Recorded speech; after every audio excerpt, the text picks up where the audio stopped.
there's a lot of pressure around what it takes to build a great career. And it all comes back to this idea that you're supposed to know what you want to do. It's an idea that I like to call the stairs. Here's how the stairs go. You show up in college, and you're supposed to know what you want to major in. That major is supposed to lead you to your first job. And then you get another job, and you get promoted and promoted and promoted forever. The best part about the stairs is safety and security. It feels like you know what you need to do to get ahead. The worst part of the stairs is that it's like a weird video game that you can get stuck inside of for years. The stairs will make you feel like your self-worth is tied to your title, or your last performance rating, or your next promotion. But the truth is that the stairs are an illusion. These days, excellent careers are not built by excellent stair climbers. Said differently, one of the most important things you can get good at in your career is taking risks, or, as I like to call it, jumping off cliffs. Let me explain what I mean with a story.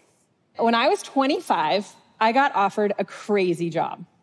I had spent a couple of years climbing the stairs in human resources at Facebook when the leader of another department came to me and asked me to help him start a new project, doing something that I knew nothing about.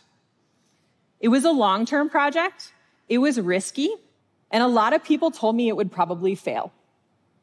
I was intrigued, but I was also scared. So I talked to a bunch of different people, and I have to admit, a lot of them told me not to take it. But there was this little voice inside me that just kept saying, I wonder if I can be capable in this completely new environment. So I took a risk, and I took the job. Now, I'd like to say that what happened next was that it was obviously a great decision, and I was immediately successful. But actually, the first 9 months on this project felt a lot more like falling off of a very steep cliff. I had gone from feeling competent and capable in HR to feeling like an absolute idiot all the time. I was sitting in rooms with brilliant people asking very dumb questions. 6 months into this job, I got the lowest performance rating of my entire life. I had so many moments when all I wanted to do was run back to the safety and security of the stairs.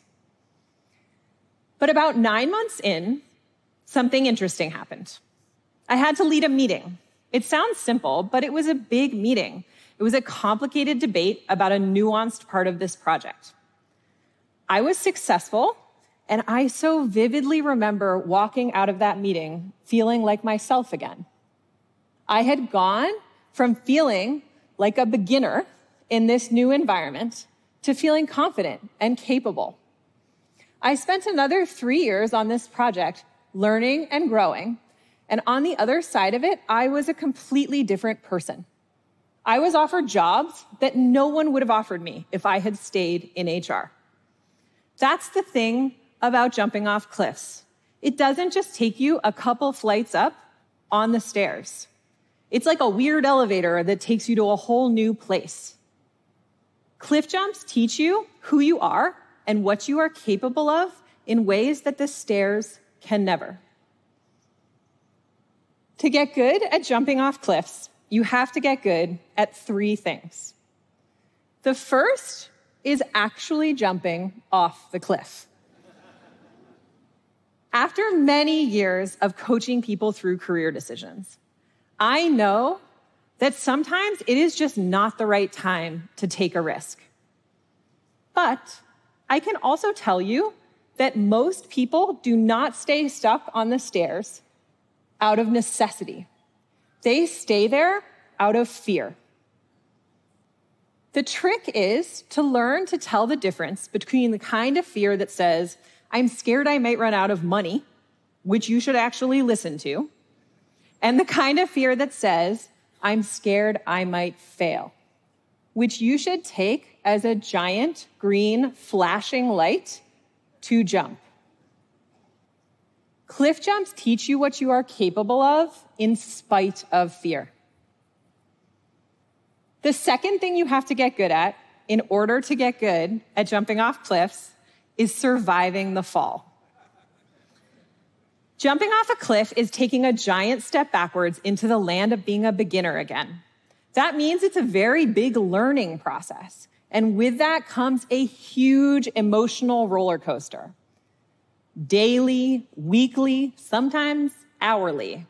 All of my jumps have involved vacillating wildly between feeling like, oh, maybe I'm going to be good at this, and then immediately feeling like, who the hell even gave me this job in the first place? All of that is normal, and it doesn't actually mean that anything is wrong. You have to learn to expect the roller coaster and ignore it at the same time. The most valuable mantra for me in this phase has been give it 2 weeks. A lot of people will tell you to sleep on it. I can tell you most of these emotions don't go away overnight. 2 weeks is a great barometer for things that you should actually pay attention to. The third thing you have to get good at in order to get good at jumping off cliffs is becoming a professional idiot. I can tell you that this is one of my greatest strengths. I am comfortable sounding like a moron. I am great at sitting in rooms with brilliant people asking very dumb questions. But what that actually means is that I have become an extraordinary learner. My favorite phrase is, sorry if this is a stupid question, but. When you ask it that way, everybody wants to make you feel better. They're like, no, that's not a dumb question. And then they would love to teach you what they know. People love being teachers. It makes them feel smart. The other thing you discover is that most stupid questions aren't actually stupid. So many people are afraid of sounding dumb that the world is littered with important questions that never got asked. Questions like, can you define that word for me? Why are we doing this? Why are we having this meeting? Embracing being a professional idiot often actually makes you the most valuable person in the room. There's a last thing, part of the illusion of the stairs, that becomes really obvious the more cliffs that you jump off of. And that is the idea that there is one set of stairs, one definition of success. I have a lot of friends that have climbed up the stairs to some version of the top. A fancy title, a lot of money, fame, and then they've realized that they're miserable. One friend described becoming CEO of her company and immediately thinking, is this all there is? You know what she did next?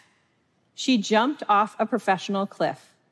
She went from being the CEO of a marketing agency to helping people who were dying in hospice. Success is not the same for everyone. I know that what I'm talking about isn't easy. It takes bravery to trade the known for the unknown. It takes courage to do something that might seem like a step sideways or backwards to someone else. But you will never really know who you are or what you are capable of until you learn how to try. Thank you. 恳请点赞，订阅我们的频道，一起学习演讲中的实用英语。